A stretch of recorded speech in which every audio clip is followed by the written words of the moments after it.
Hi, good evening. Welcome along to the Transfer Show. There is a month and a half to go until clubs have the chance to reinforce or perhaps even correct course in the January window. But who needs to do what? Alan Pardew is with me for the next hour, as is Dharma Sheth and, of course, Kaveh Solokol as well. Manchester United spent big in the summer and are just a point outside the top four. Could they spend again in January to try to help secure Champions League football? Toney is attracting plenty of Premier League interest. We'll tell which clubs may make a move in January. And I'll be taking a look at the top 16 most expensive signings of the summer and assessing who have been hits and who are yet to start firing. Alan Pardew, you best get your thinking cap on. OK, got your thinking cap on? Well, some of them don't take a lot of thinking. Good answer. Right, we're going to start with Manchester United. I wonder how much pondering you'll have to do over this. Who, after very heavy investment in the summer, go into the international break 7th in the table, a point off the Champions League places. And like many, Kaveh, they did invest heavily in the summer, but it appears they might not go back into the window in January. Look, I think the kind of players that Manchester United will be targeting are not the kind of players who would be available in January. I think they had a good summer transfer window. Ruben Amorim has got them playing. You can see the improved performances on the pitch. I know they'll be losing 3 players to the African Cup of Nations this winter, but I don't think they'll be making any panic signings. I think next summer they'll be looking at bringing in another defensive player, the kind of players they've been linked with, like Adam Wharton, Belieber as well, Anderson. Those kind of players are very difficult to sign, and if you're going to sign them, the only time you're really going to get them is in the summer. So I think it could be a quiet window for United, but there could be players leaving. For instance, somebody like Joshua Zirkzee may feel that he needs to be playing more regularly. Also, Kobbie Mainoo. You know, the World Cup is coming up next summer. He's somebody who was involved in the Euros last time round. He's not going to get into Thomas Tuchel's squad if he's not playing regularly. So he could potentially be a departure, maybe on loan. Alan, does that surprise you? Because kind of this could be the chance to really sort of get it, you know, bedded down and get the extra players that they might just need in the January. I hear what Kaveh is saying. The players that they might want might not be available. But does that surprise you that they might not go in the window again? Well, I don't think it surprises me. The one thing I'll say about Amorim, he seems to have settled the group a little bit in terms of the discipline, the noises coming out of the training ground seem to be more positive now. The results are improving. Some of the new transfers are making an impact. So they're on an upward, they're up the graph, so to speak. You wouldn't want to interfere with that. Sometimes a transfer can interfere with that balance. So I would suggest Amorim will be okay. I think he sees, and the expectation on him is not really Champions League football. I think it's just to have a really solid season. So if I was sitting where he's sitting, I would stick at the moment. But you know, the one thing about a window is that things do happen. Players come available that might interest Manchester United. So you never say never. But I think at this time, where he's got everything, and the criteria is looking good at the minute, let's stick. Just picking up on something Kaveh said there about the players who won't be around for around 4 or 5 weeks. That's the likes of Bryan Mbeumo, Amad Diallo and Nusra Mazraoui. I know some United fans will think, well, they have to go into the market because these players are going. But they're only going for 4 to 5 weeks, tops.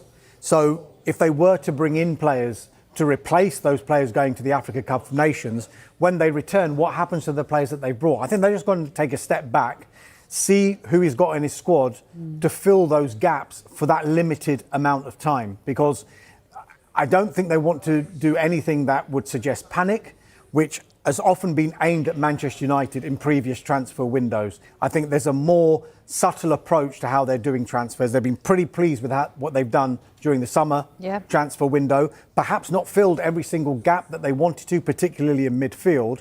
But as Kaveh mentioned there, the kind of players that they're going to be after, they're going to be expensive.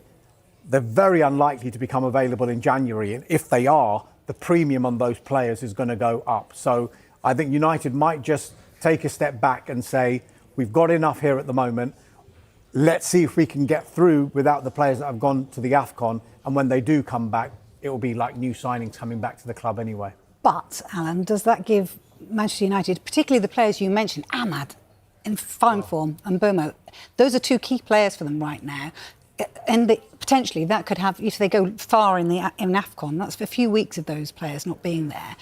That gives Manchester United's season a time to sort of reverse, surely. Well, I was just about to say about the AFCON, it's not quite as simple as like them going away for 3 or 4 weeks and they'll come back as they left. You know, my experience of it, and I had a lot of experience at Newcastle with that tournament, is that players go away, okay, the training facilities are not as good, the actual coaching they're getting, the work, the sports science backup isn't there. They sometimes come back not quite right. Right. And the impact of AFCON on Manchester United is probably bigger than most clubs because they're key players. So I don't think it would be a word called panic or anything, but I think it's something they need to monitor. I think they will definitely be monitoring the window to see if there is an opportunity arises, because sometimes it does. It lands for you perfectly. Those players missing are going to be really missed by Manchester United. Yeah, go on. I just wonder as well the knock-on effect it will have on the two players that Kave mentioned, Kobbie Mainoo and Joshua Zirkzee. They obviously want more first-team football, but with these players going to the AFCON, is Ruben Amorim going to think, actually, you are going to get minutes and I need you because our squad is a little bit light without them. I don't want to further lighten that squad by allowing you to leave on loan for the rest of the season. And if they step up, then he's got the problem of integrating the players that left. Well, Sesko isn't getting a game, and so Zirkzee must still be looking, where am I going to get a game? So I think he has a unique problem. Manu definitely is a problem child for Manchester United because I think the fan base want him to play. I think when I look at players when he comes on, he looks like he's loved by the players. I think they want him to play. I think he will get a game and an opportunity, and he needs to play obviously if he's going to feature in the World Cup. And you mentioned Sesko. He's now picked up a knee injury, and they don't actually know how long that's going to keep him out of business as well. Yeah. In terms of what they did, do you feel this window, this summer window, did it make up for previous windows? Because they had been accused of getting it horribly wrong for however long. I mean, we could go back for potentially 3 years, I think, even further. Well, so did this window make up for that, do you feel? I don't think it did ever make up for it because how far they'd fallen. You know, when you look at teams like Crystal Palace, Brighton, Brentford, Bournemouth, their transfer policies have hardly got anything wrong over the last 2, 3, 4 years, and Man United continually got it wrong. So, okay, this window has definitely been more of a success. They obviously had changed the model a little bit, went for Premier League kind of experience, in Mbeumo and Cunha in particular, two players who not only were performing in the Premier League, but performing to a very high level. This is the sort of players that Man United are traditionally bought under Alex Ferguson. So maybe they've just gone back to what they used to do and pay, you know, the fees that need to be paid. I don't think that this window makes up for all the problems they've created previously, if I'm honest, but it has repaired some of the damage. It'd be interesting to see what they achieve this season. You talked about the pressure being off him, and maybe not the Champions League. He doesn't need that for Amorim himself. Where do you think they might end up, though? Because at one stage, had they got the win the other week, they would have gone second in the table. I think that, you know, when I look at Manchester United and I watched them closely against Spurs, they don't look like they've got the tools that they need to be a Champions League team this year. Amorim is lucky in the respect that he has time to work with a team with no European football. So that always gives you a massive advantage. I remember when I was at Newcastle, we had that advantage when we finished 5th over Chelsea and all the teams that were trying to get into that position. So it does give you a great advantage, and I'm sure he's grateful for that. But I think they're way short still of competing for the top 4 at the level we're at in the Premier League. OK. All right, let's turn our attentions to Arsenal because they're 4 points clear at the top and appear to be benefiting from their recruitment in the previous windows. Dams, do you think they'll go again in January? Look, it's not a window where Arsenal are usually that active. The last time I think that they signed major players for the first team squad was back in 2023, January 2023. Leandro Trossard came in. He's not a bad signing. Jorginho, you could say, was a success as well. Jakub Kiwior came in that window as well. He's since gone out on loan with the view to a permanent deal as well. So maybe that one didn't work as much as Arsenal would have wanted. So I'm not expecting Arsenal to be that busy in January unless one of two things were to happen. There's a major injury before then, which they did have last January when Gabriel Jesus injured his ACL, and he's only on his way back now. But I think all the Arsenal fans then were imploring the club to bring in a striker. And I think Arsenal were very well aware that they needed to bring someone in. But I think they wanted to keep their powder dry a little bit because they had longer term plans. And if they'd had signed someone like Ollie Watkins, who they went for, there was a big differential in the price between what Villa wanted and what Arsenal were prepared to pay, up to £20 million. And Arsenal weren't prepared to bridge that gap. So they said, let's not do it in this transfer window. We have got other longer term targets that we can exercise in the summer. So that's one reason if there's an injury, or if a long term target or a market opportunity that's far too good to turn down presents itself. And that in itself is a rarity in a January transfer window. And if you add on to that, Captain Martin Odegaard, Noni Madueke, Gabriel Jesus, Kai Havertz, Victor Gyökeres, Gabriel Martinelli, they're all currently out injured at the moment. And they are all expected to come back, well, the majority of them, once the international break is over. And towards the end of the year, you should see all of those players back. And for some of them who haven't played the entire season, it's almost acting like the old cliche, it's like a new signing. So the squad looks like it is built to challenge on all fronts this season. And it doesn't look like, at the moment, it can change, of course, that they'll need to reinforce in January. Terrifying for the rest of the league, you'd have to say. Let's talk about Andre Berta, because that was his first window, wasn't it? How do you feel that he's settled in then? I mean, big shoes to fill after the general Eddie, consensus is it's been a success so far because they had a massive transfer window in the summer, his first summer transfer window at the club. They're 4 points clear at the top of the Premier League. By and large, all of the signings that he's brought in have contributed. Now, he is the driving force behind the recruitment at the club, but it should also be said that back in 2020, Arsenal changed Mikel Arteta's title. And it's quite significant, actually, because he turned from a head coach to a manager. Now, Alan would probably be able to throw a bit more light on that and the differences that entails. But for Arteta to become a manager, he has a say in all the transfer activity. I'm not saying a head coach doesn't, but that subtle change in the title would imply that he would have a voice, and quite a big voice, when it comes to recruitment. Now, he's spoken publicly, has Mikel Arteta, about how the board, Andrea Berta and himself, have worked in unity together, especially in this last transfer window, because there was quite a lot of upheaval earlier on in the year when Edu left the club, and it came as a surprise to everyone at the football club. But then they managed to recruit someone like Andrea Berta, who's got a huge standing in European football, and it looks like everyone's working together in a way that Arsenal always wanted it to work. And the proof is where they are in the league and the signings that they've made. I just wanted to ask Alan, actually, on that point about manager and head coach, but also you've managed for so long that you've been in the era where there hasn't been sporting directors to an era where there have been sporting directors. You've even been a sporting director yourself. What were the differences before and after for you? Well, of course, one of the problems you had when you're managing in the Premier League, and the bigger the league got, the more pressure there was on you in terms of performances. The squads were getting bigger.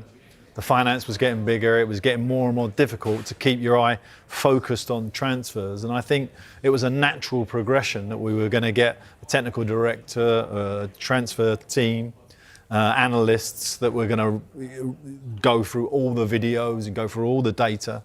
So now it's like a whole team of people that are in charge of transfers. But of course, whether you're head coach or manager, you still got a massive influence in that room. So when it comes to the transfer, ultimately Arteta will be saying yes. So has he got the ultimates then? So, or is it who's in charge? Well, in that if bit? Arteta said no, right, for example, they would have a major problem, and they know that. Okay. They don't want to lose the manager. The manager's in a good mode. What you got to remember about the ownership of a football club, you've got to have unison with the manager. You've got to, right? And if you fall out or you start getting friction in that relationship, then you have got problems. And Nottingham Forest have had that issue with Nuno this year in particular, where Edu and the whole thing seemed to fall apart. So it is an important role, and it's when you're getting on and when you're winning and the transfers are all looking great, then everybody's happy. It's only when the errors come and the fingers start getting pointed where you put him up or... But it sounds like then there, with Nuno, then the sporting director won. Well, I don't know if he won. I wouldn't say he won. But it was Nuno that ultimately left the club, wasn't it? Nuno ended up at West Ham manager. So he won as well. He got paid off Nottingham Forest and he got a new club. But you hear where I'm playing devil's advocate. Yeah, of but course. It sounds like you said there was a... I didn't say there was a problem between Nuno and Edu. I was saying there was a problem between the three of them because actually that is an important relationship. One of his jobs as a technical director, he said to me, you know, that I did that role, was my job was to protect the manager mainly. That was how I felt from the owner. The owner was a very emotional person, you know.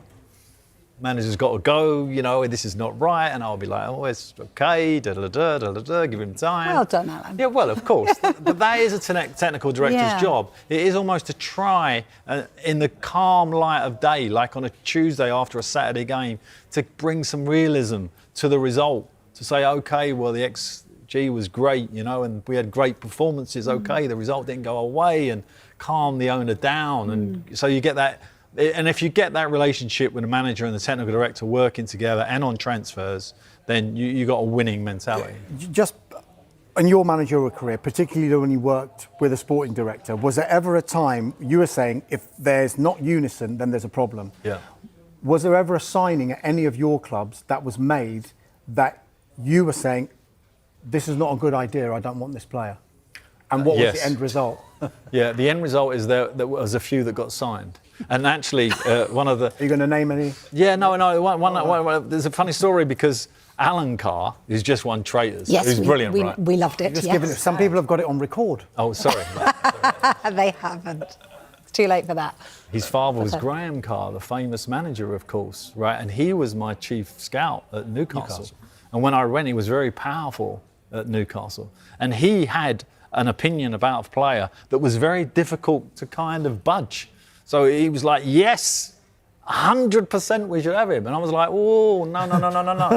I don't think so. We should sign him. And I'm going to give you an example to sort of clarify how that went. So I was at Southampton previous to Newcastle, and I wanted to sign Adam Lallana for Newcastle. And I was quite adamant about it. I want Adam Lallana. Graham Carr was like, well, Adam Lallana is a great player for Southampton, but this is Newcastle. This is a step up. I don't think he's good enough. And I'm saying, well, I've actually coached him, and I'm coaching the players at Newcastle. So you have those kind of conversations. We didn't fall out over it, but, you know, you be strong in that room. And the owner has to make a call. And in that particular instance, obviously we did not sign Adam Lallana, so he won. But that... Well, I wouldn't say one, because I think that's a little bit unfair. But that is the kind of conversations that you have around the table, and that's natural. Yeah, I can appreciate that. But when you get in unison and you're really kind of in tune with each other, the technical director and the manager, that is the perfect scenario.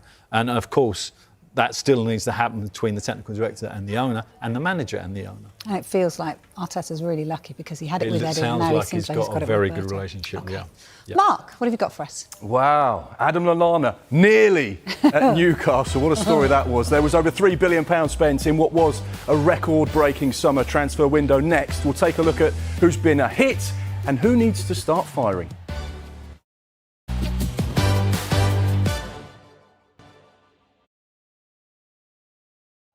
Welcome back to the Transfer Show. Let's get to one of today's news lines. Toney is attracting interest from a number of Premier League clubs. So will we see the striker back in the Premier League before too long? And that's the question. He's attracting a lot of interest, understandably, Mark. Yeah, rightly so, because he's a goal scorer. He's 29 years old. He's scored goals in the Premier League. And he brings the type of profile of striker that most managers would like to have in their squad. 29 goal involvements in 30 league games last season. We know the Saudi Pro League is just in the start of their current campaign, and he's already in the goals as well. There are a number of Premier League clubs that are currently exploring the option, the possibility, whether they can get a deal over the line for Ivan Toney, whether he would want to come back to the Premier League, and whether financially it could make sense. Of course, the reason why perhaps Ivan Toney is a talking point right now is because he's not in Thomas Tuchel's England squad. The last time he played for Thomas Tuchel and England was in June, and whilst he was in the Saudi Pro League, and Thomas Tuchel said, I'm not going to overlook Ivan Toney just because he's not playing in one of the big leagues in Europe or the Premier League. If he's doing the business, I'm still going to look at him. Right now, he's not in that England squad, so that's why there is this noise around Ivan Toney potentially coming back to the UK. It's definitely one to keep an eye on. I think finances will dictate what possibly could happen, because it would be a challenging one financially to make happen. But there are a number of Premier League sides that are saying, if we can make it work, we would love to have Ivan Toney. Yeah, it's interesting. We ran a poll on our app asking which club would suit Toney the best. You have the results are in, as they say. The results are in from the jury. Yes. And right now, actually, on the SkySports.com website, you can have your say. Manchester United is the team leading the way with 32% of the vote. People saying that's where Ivan Toney would fit in. That would be perfect for him. Second, Tottenham, 21%.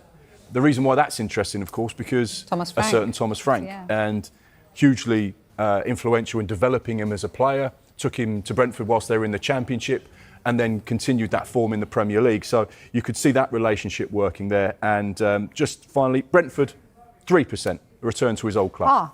Yeah, I mean, Everton as well, I think we're up there in there, because I did have a sneaky look myself. And I mean, Barry, Beto or Ivan Toney, I mean, I'm guessing that would be quite a nice conundrum for Mr. Moyes, wouldn't it? Well, Ivan Toney, you know, not only is he an asset in terms of his credentials and everything else, but now the game is kind of developing into set plays and long throws. Can you imagine Ivan Toney, how influential he'd be on those? So, you know, he gives you a lot of dimension to your team. I think it'd be a great signing. I just think the accountant will have to do some work to get him over the line, because the tax issues and everything else involved in bringing a player from Saudi Arabia are very complicated and very costly.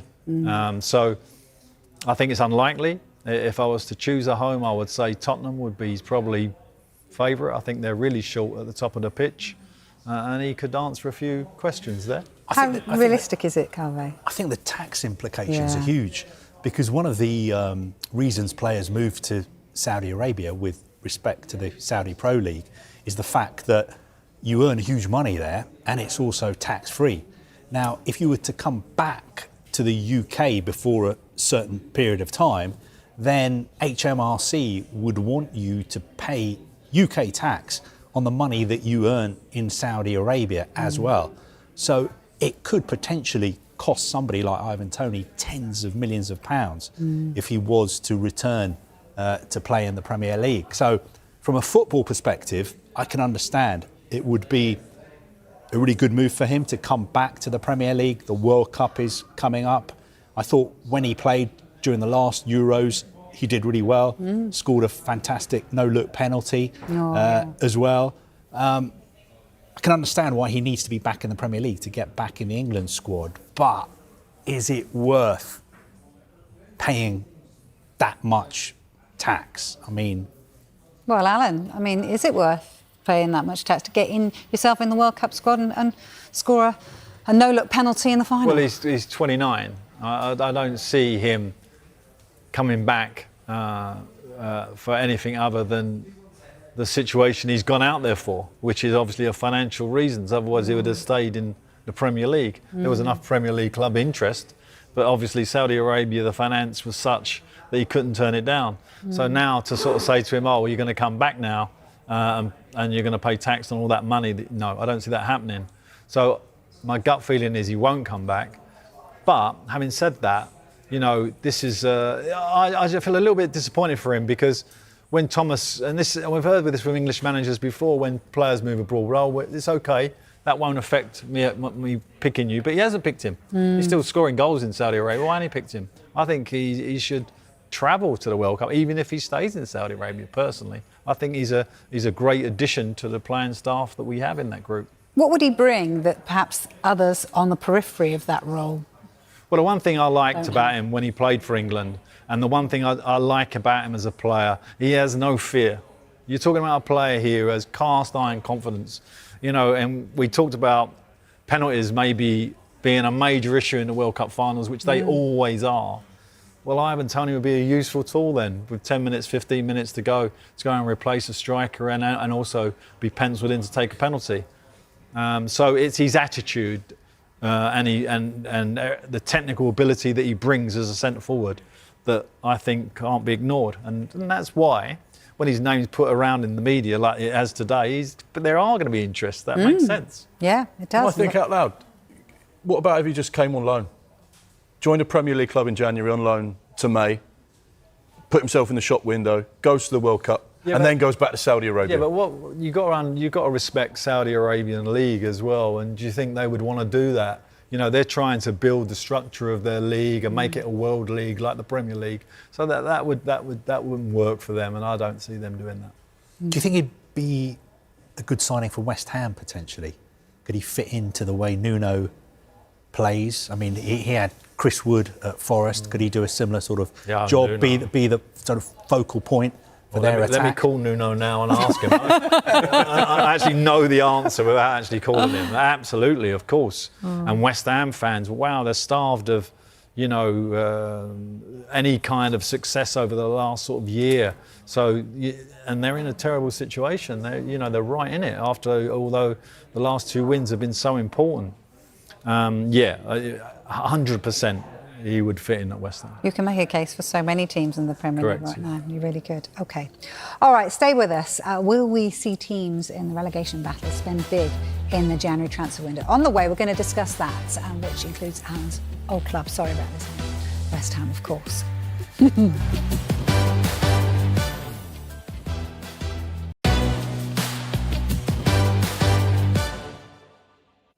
Right, welcome back. Let's talk Chelsea now. They made more than they spent in the summer. So will they continue to spend in January? And that's the question to you, Carve. What do you think their strategy will be? Well, I think Chelsea are working really hard on signings, but not for January.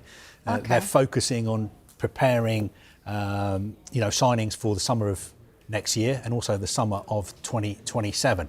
I know some Chelsea fans want the club to sign a new goalkeeper. That's not going to happen in January. Some Chelsea fans want them to sign another centre-back. That's not going to happen in January. Some fans want them to sign another defensive midfielder because Romeo Lavia is injured a lot of the time. Dario Isugo, who came in this summer, is out injured as well. A lot has been asked of Moises Caicedo, but Chelsea are not going to be signing a defensive midfielder this January either. I think a club the size of Chelsea, their business is really focused on summer windows. So I would expect it to be pretty quiet, but I think they're going to have a big summer next summer and also summer 2027. You mentioned Moises Caicedo. There's a case for him to be arguably the best midfielder in the world right now. I mean, he's just... I mean, I don't want to say it's a one-man team because it certainly isn't, but he's really starting for Chelsea right now, isn't he? Well, I was there Friday, and he's such a kind of clever player in that he covers the ground, covers the picture. There's a picture forming, and he kind of gets himself in the middle of it, so that whatever you're trying to create as the opposing team, he kind of snuffs it out. So that's his art. He's efficient with the ball. His relationship with Hernandez, obviously a World Cup winner, is terrific. I think, Chelsea are very, very strong in that particular area. I don't see them strengthening or looking to strengthen there. And the one beauty of Caicedo is that he's always available. He's hardly ever not playing. So that's a great benefit to a team to have a player who's always there. I remember at Crystal Palace, Will Zaha was never injured. He's always getting fouled and brought down, but he's always available, And the importance of that, not just for the team, but for results, is massive. So he's been an unbelievably great signing for Chelsea and very much in the top kind of that pivot player, that number 6, the top 3-4 in the world for sure. We do have an update on him actually this evening. There's been talk that he may be getting a new Chelsea contract to reward him for his performances.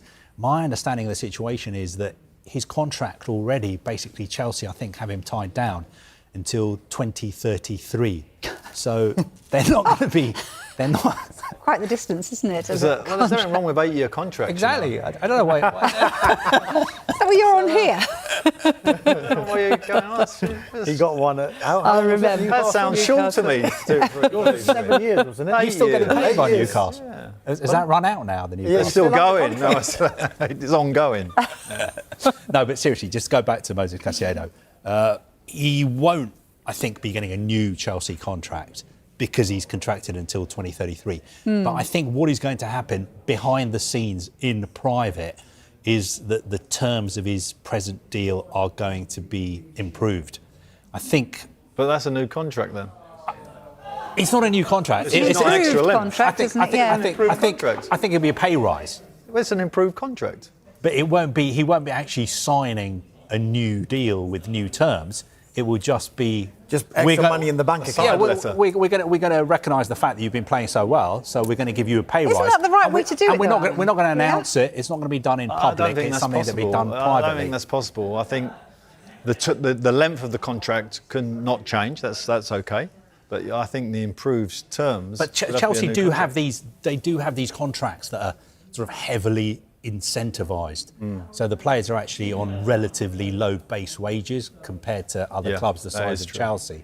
But if you play well and you perform, then you're rewarded. And I think Chelsea's position is that, of course, he's playing fantastically well, and we've got a great relationship with him and his representatives. So of course we're going to reward him. But we don't want to have the whole song and dance of announcing that we're going to be giving him a new contract. It might have been in his contract originally that if you But Palmer signed a new deal, right? Performances, yeah. Palmer signed a new deal. But it's not on the back of a long contract. But the point being that I think the Chelsea model makes sense to me because they're signing a lot of young players, and if you are successful, then we will renegotiate. And I think that's probably the message sent to the training ground. If you want to play like Caicedo, you want to play like Palmer, then you'll get rewarded. Just on Caicedo, very quickly, has it been even more impressive that we're not talking about his transfer fee at all anymore? It seems to be the same case with Declan Rice as well. These two players have performed so well, and yet there was so much talk about £100 million plus that they paid for these players at the time, and we don't hear anything about their transfer fees anymore. If anything, would it be fair to say that both of those players, even though they cost 105 and 115 million pounds respectively, they have actually increased their transfer value now? Well, possibly, but it just goes to show you the importance of that pivot role in modern football. It is so important, and Rodri, obviously a Ballon d'Or holder at the moment, is because it releases fullbacks, it can release a centre back if that player is good enough to sit and do that job, plus be able to pass, be able to read the game. And that's why the value of those guys is so important and so much. Interesting to see what's going to happen with Axel Disasi, because obviously he's been training away from the team, hasn't he? So do you think he'll move in January? What's happening there, Cave? You know what? I think there's a way back for Axel Disasi now. He was a member of this infamous Chelsea bomb squad last summer, training away from the first team squad. He's been training on his own or training with Raheem Sterling this season. But then on Saturday, he actually captained the Chelsea under-21 side. I think they were playing against Reading. And our information this evening is that he's likely to return to training with the Chelsea first team squad as well. And I think between now and January, he may also play again for the first team. Now, does that mean that he's got a long-term future at Chelsea? I don't think so. I still think it's likely that he's going to leave in January. I think the reason he's going to return to the first team is not because he's got a future necessarily at Chelsea. It's more to get him playing and also to put him in the shop window as well. But obviously behind the scenes, he's been doing something that's impressed Chelsea, because not only did he play for the under-21s, but he captained them, and now we're led to believe that he'll be back in the first team picture as well. Alan, how usual or unusual is this system that Chelsea seem to have? But I think it does happen at other clubs as well, that players kind of get removed from the core training and they train on their own, and then potentially they come back or they do something else? Yeah. How well, often is that? I've actually taken that group when I was at Reading, and Tommy Burns was the manager. There's 4 or 5 players he wanted them to leave the football club, and it is a way of kind of forcing players to look at their futures rather than just plod along, come into training, think they're going to get a game, not going to get a game. No, you are not involved. So it's a tool for a manager. It's a tool I never used myself. I didn't like it. And it also causes damage to the squad because players can look at that situation and think, well, that could be me in a different situation, and I would never want that. So the club shouldn't be doing that. That is mostly their personal opinion. So it's not something that's liked in the dressing room. Very difficult for the players who are in that position, of course. But sometimes these messages are from above. We want this player to move on for whatever reason, and this is the actions we want you to take. So you get under a lot of pressure as a manager to do that kind of thing. I don't know about this current situation, but actually him coming back to the group makes a lot of sense. Yeah. I'm sure in the dressing room that will be really well received by the other players. Yeah, and it would be a mark of the I say boy, I mean, this is so young, but a mark of the man if he comes back and actually does really well in the team, wouldn't sure. it? Yeah, okay. All right, stay with us. We've got plenty more coming your way. Liverpool spent big, didn't they, in the summer, but they've already lost more games in the Premier League than they did last season. We'll assess how their summer signings have performed next. Welcome back to the final part of the transfer show. It was a record-breaking summer window with over £3 billion spent by Premier League clubs. But have some of the biggest signings lived up to their transfer fees? I said at the beginning of the show I was going to put Alan Pardew under pressure. Get your thinking cap on. These are the top 8 most expensive signings of the summer in the Premier League, starting with Alexander Isak there in the top corner, right the way down to Victor Gyökeres at Arsenal. Let's start with Alexander Isak then, because, let's be honest, it hasn't worked out so far. Just the 1 goal in the League Cup, no Premier League goals. But do you expect him to come good? Yes, I do, but the goals he scored at Newcastle are not the sort of goals that Liverpool create. With fast crosses coming in from both sides, 2 good wingers going on the outside, getting crosses in which he was finishing off. So I think his tally might come down a little bit, but I still think he'll be a success. We obviously can see the Liverpool dominate the top 3. Yeah, absolutely. But one player that definitely has worked in these early stages, Hugo Ekitike. Yes, he's looked, sharp and lively. He wasn't so great against Manchester City, but in all, he's started well and looks like he's got a lot of tools in his armoury. We know we're 11 games in to the Premier League, so of course judging these players after 11 games is almost a little bit unfair. But it's very unfair. But we'll have a go. Such is the world of football these days. When you were signing players, did you know the ones that would hit the ground running and those that may just take a little bit of time to bed in and get used to the language and the team and the changing room? Well, when you look at Havertz, for example, who looks really out of sorts at the moment and hasn't found his confidence, and yet I'm told on the training ground he's still very buzzy, very sharp, etc. It seems like he needs a bit more time, and that can happen. Yohan Cabaye took it a while to adjust for me, coming out of French League to the Premier League. It's so much more intense. So yes, some do take time, but some come straight into your training ground and change it straight away.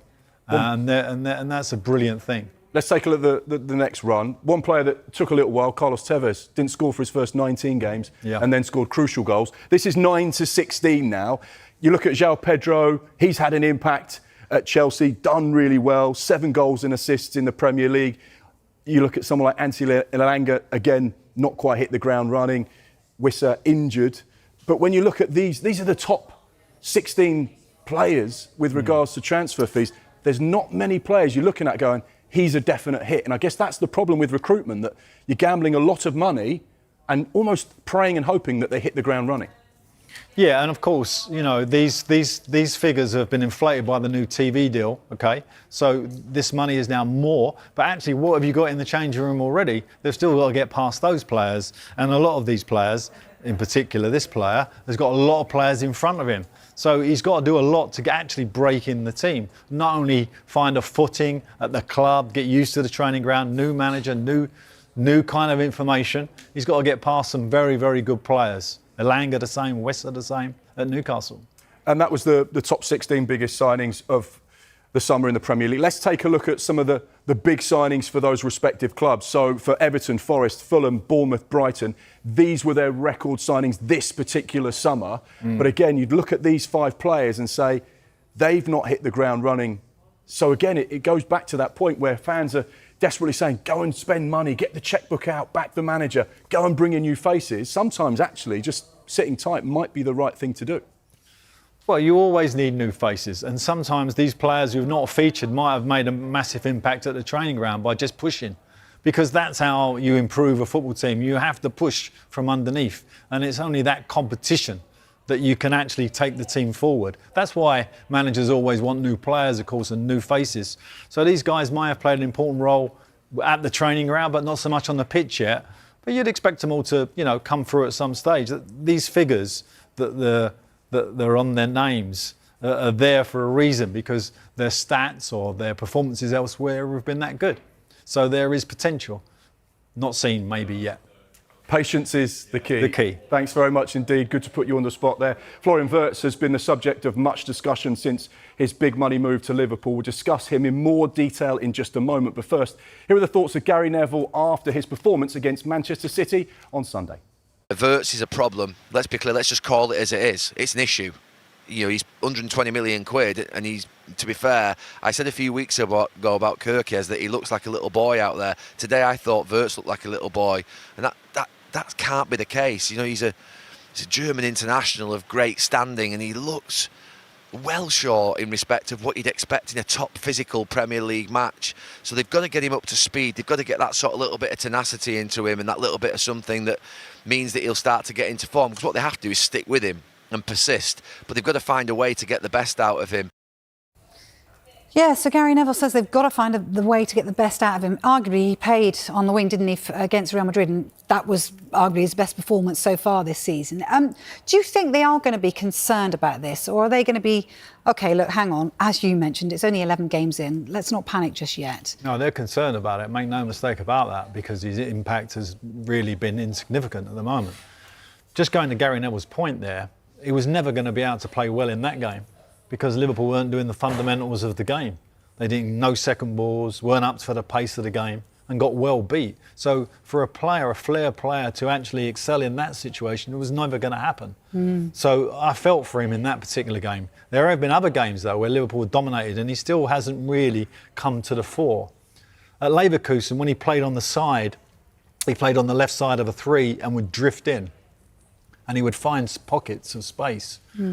I'm under the understanding that the reason he went to Liverpool was because they said you'll play number 10. And where he's now ending up is in the middle of an overload, where all the Premier Leagues overload the centre of the pitch, because it's an area that you can't give up. So he's having a problem to adjust to a new role-ish, because he didn't play a lot for Leverkusen there. And also in a league that is so much more kind of energy-based, that he's finding it difficult to find a footing. My understanding is, from the people that you only need to see who work with him, this is a proper talent and he'll come through. Hopefully he will. You've been brilliant. You're a proper talent for us. Thank you tonight. Thanks, Dan. Thanks, Mark. Cheers. We'll be back next. Say thanks.